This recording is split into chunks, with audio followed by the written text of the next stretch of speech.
Explorateur. Personne qui fait un voyage de découverte dans un pays lointain, ici c'est bof, et une région inconnue, là il y a quelque chose. Ou deux personnes qui se livrent à des recherches dans un domaine particulier. Il y a de ça certainement. Bouddhisme zen, l'approche du zen consiste à vivre dans le présent, dans l'ici et maintenant, sans espoir ni crainte. Ça je prends. Dilettante, personne qui s'adonne à une occupation, à un art en amateur, pour son seul plaisir. Certainement. Affranchi, qui s'est intellectuellement libéré des préjugés, des traditions. Oui. Zèbre, individu quelque peu bizarre, personne surdouée. Inclassable, qu'on ne peut pas ranger dans une catégorie déterminée. Bref, l'invité que je te présente dans cet extrait est un explorateur affranchi du genre zèbre, dilettante du slow travel, dont l'aventure très zen est parfaitement inclassable et totalement unique. C'est d'ailleurs sa première interview en podcast et pour cause, l'animal n'est pas facile à joindre. Félix est sans doute l'invité qui m'aura le plus marqué cette saison. Bonjour et bienvenue sur Storylifique, le podcast 100% outdoor. Si l'extrait de notre entretien qui suit te plaît, je te donne rendez-vous dans l'épisode 55 pour sa version complète. Une fois que j'ai fini l'école d'ingénieur, je suis pas allé bosser tout de suite en me disant tiens, je fais un petit peu un point sur ma vie quoi jusque maintenant quoi. Puis j'ai beaucoup réfléchi à ce projet-là, enfin de ce vélo canoë, qu'est-ce qui m'a apporté, qu'est-ce que j'en tire au final, enfin voilà, j'ai réalisé ce truc-là et puis voilà, qu'est-ce qu'il en sort en fait. Il y a certes un objet, mais en fait il y a plein d'autres choses et puis en fait ce dont je me rendais compte, c'est que ce qui restait beaucoup pour moi dans ce projet-là, c'était surtout les rencontres que j'ai pu faire qui m'ont aussi aidé à concrétiser cette idée-là. Et donc en prenant le temps juste en prenant le temps, on va dire, avant même de partir, je me suis dit, tiens, j'ai envie de continuer à fonctionner comme j'ai fonctionné pour créer cet objet qui était un peu un rêve pour moi. J'en ai rêvé beaucoup de ce truc-là. Et je l'ai réalisé, ce rêve. Et aussi, une des choses qui est peut-être le plus important, c'est qu'en réalisant ce rêve, je me suis rendu compte que le jour où j'ai pu même tester ce vélo canoë, c'était quelque chose que j'ai idéalisé pendant des années et des années. Et ça se concrétise. Et en fait, ce jour où j'ai pu réaliser ça, c'était pas forcément un jour si beau. C'était pas un jour si, en fait, c'était pas, j'ai pas rencontré le bonheur que je pensais rencontrer en fait, parce que il y avait d'autres problèmes dans cette journée, enfin des choses qui faisaient que ok, je réalisais quelque chose d'extraordinaire, mais en même temps, il y avait plein de choses qui me perturbaient, qui n'allaient pas. Et en fait, je me disais, mais ok, je peux maîtriser le côté, l'aspect technique, l'aspect matériel. Ça, il y a quelque chose dont je peux avoir la maîtrise de ça, mais je peux pas avoir forcément la maîtrise sur mon bonheur en fait. Et ça a cassé toute une façon de penser pour moi. Dans ma tête, je me disais, je fais le vélo canoë, mais le vélo canoë est simplement un projet qui sort un peu des sentiers battus, qui fait intervenir plein de compétences différentes, et puis c'est un entraînement pour faire quelque chose d'encore plus fou derrière, mais plus fou sur le plan matériel, j'entendais.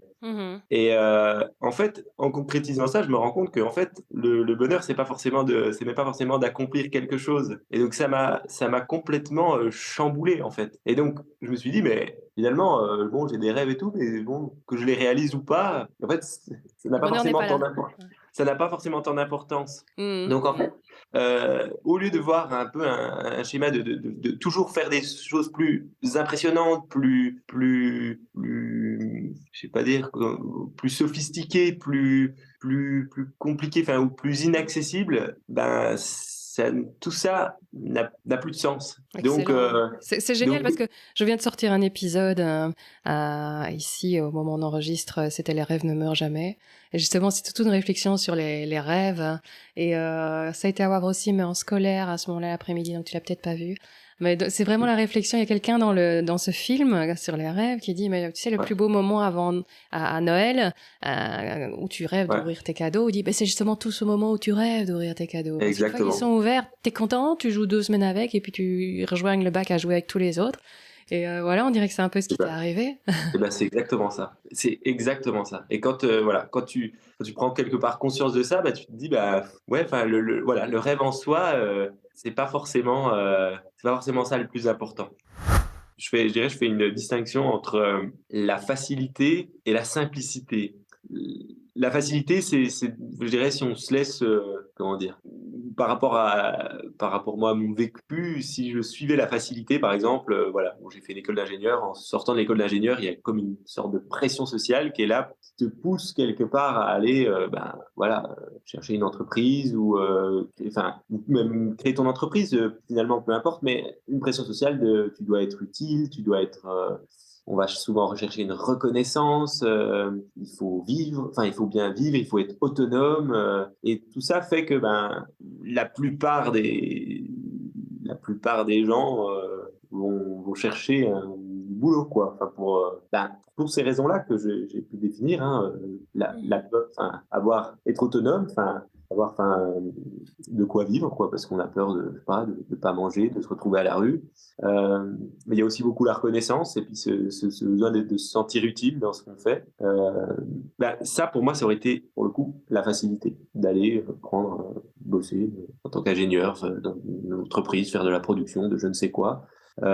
Mais bien que ça me plaise, hein, il y a plein de problématiques industrielles que je trouve très intéressantes et ça me plaît sur le plan concret. Et j'aimerais bien, pour le coup, je fuis pas ça. J'aime beaucoup tous les métiers qui sont liés à ça. Mais c'est plus la question du sens qui me tourmente aujourd'hui, en tout cas. C'est que j'ai l'impression, et là, dans ce temps que j'ai pris, cette pause que j'ai faite après l'école d'ingénieur, qui est donc, pour le coup, pas facile. C'est tout simple, en fait, hein. Il y a juste besoin de rien faire, on va dire. C'est simple. Mais il faut supporter quelque part toute la pression sociale mais qu'est-ce que tu fais dans la vie, et comment tu fais pour vivre et comment tu vas faire, et ouais, mais tu n'as pas l'impression d'être un peu un parasite, t'as pas l'impression que, enfin, il y a tout ça qui fait que tiens, ça va nous faire douter, c'est ça, pour accéder à une forme de simplicité, en fait, c'est très difficile d'être finalement, d'aller bosser, comme je le disais là.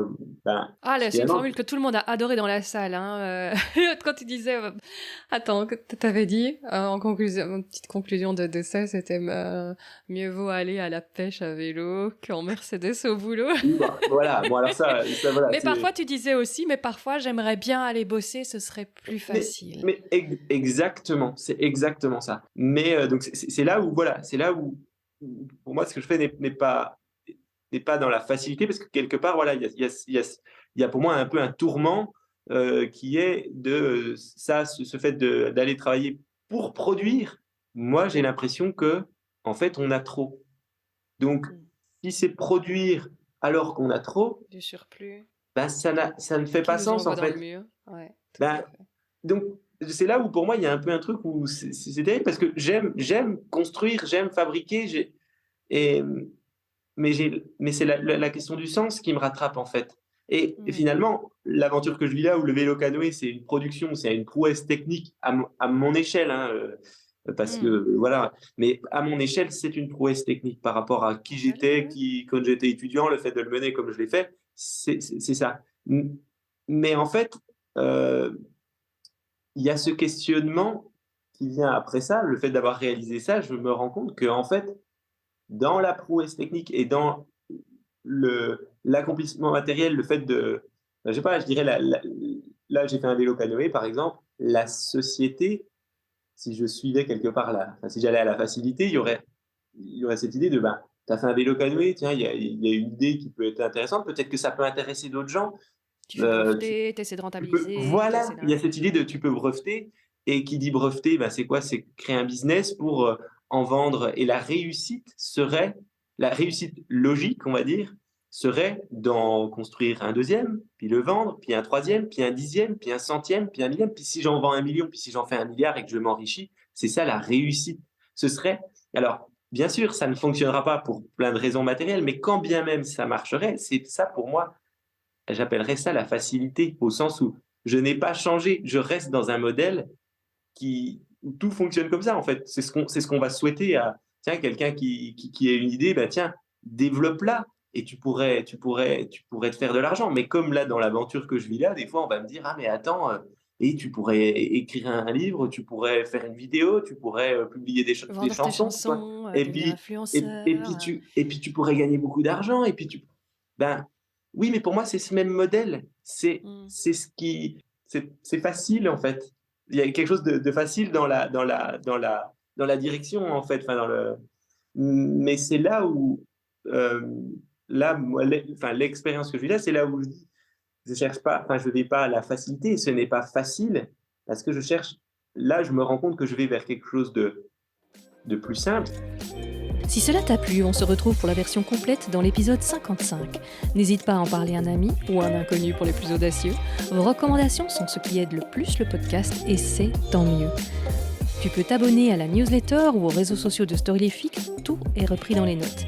Tu peux aussi écrire un avis sur ta plateforme d'écoute, les recommandations ici aussi aident beaucoup le podcast à se faire connaître.